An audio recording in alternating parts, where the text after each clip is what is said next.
Earlier this week, the technology consultants probing the 2020 presidential election in Arizona finished counting and photographing more than 2 million ballots. The final report is still weeks and possibly months away, and the audit cannot change the election results. Joining us now is Zack Smith, legal fellow in the Meese Center for Legal and Judicial Studies at the Heritage Foundation. Zack, welcome back. Always great to see you.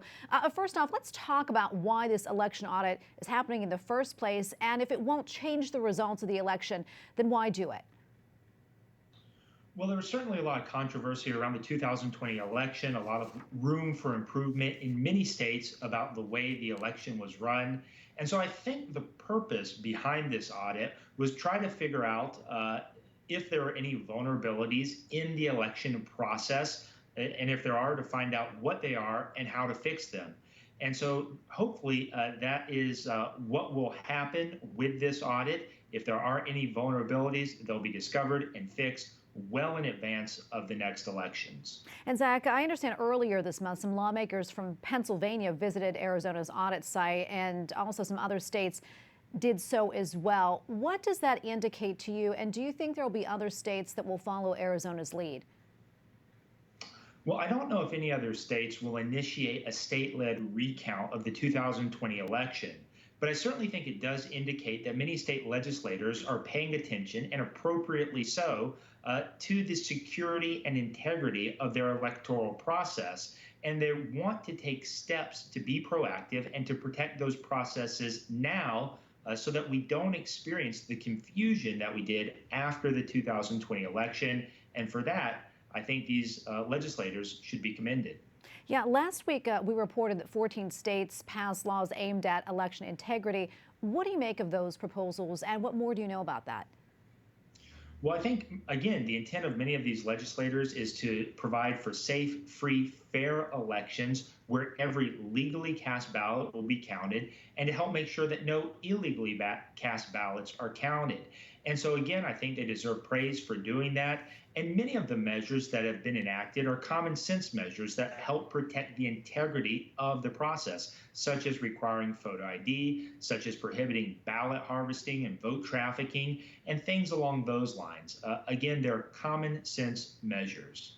And Zack, another thing I want to talk about, the Department of Justice recently filed a lawsuit against the state of Georgia over its voting law. Can you talk a little bit more about that suit, and also how do you see this playing out?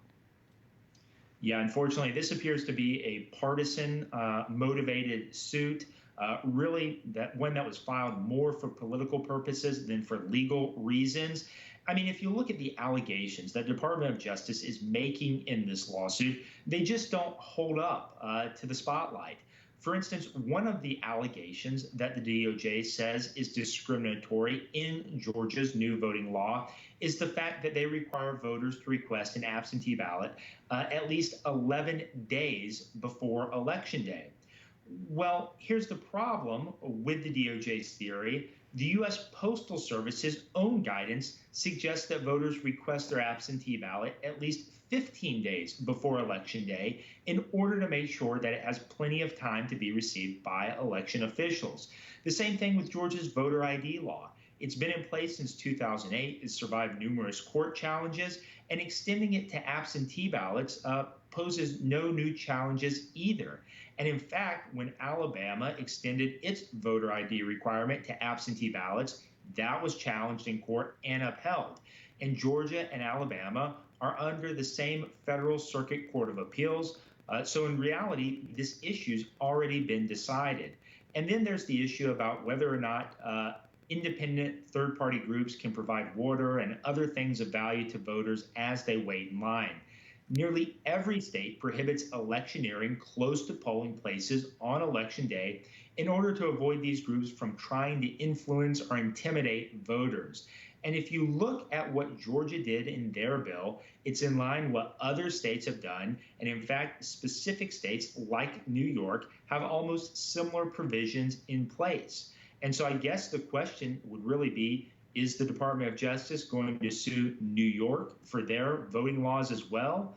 It seems unlikely, and I think it really shows that this lawsuit was brought for, unfortunately, partisan political purposes rather than truly trying to protect anyone's voting rights. Well, unfortunately, we have to leave it right there. We appreciate you weighing in. Thank you so much. Zack Smith, legal fellow in the Meese Center for Legal and Judicial Studies at the Heritage Foundation. Thank you again. Sure. Thank you for having me on.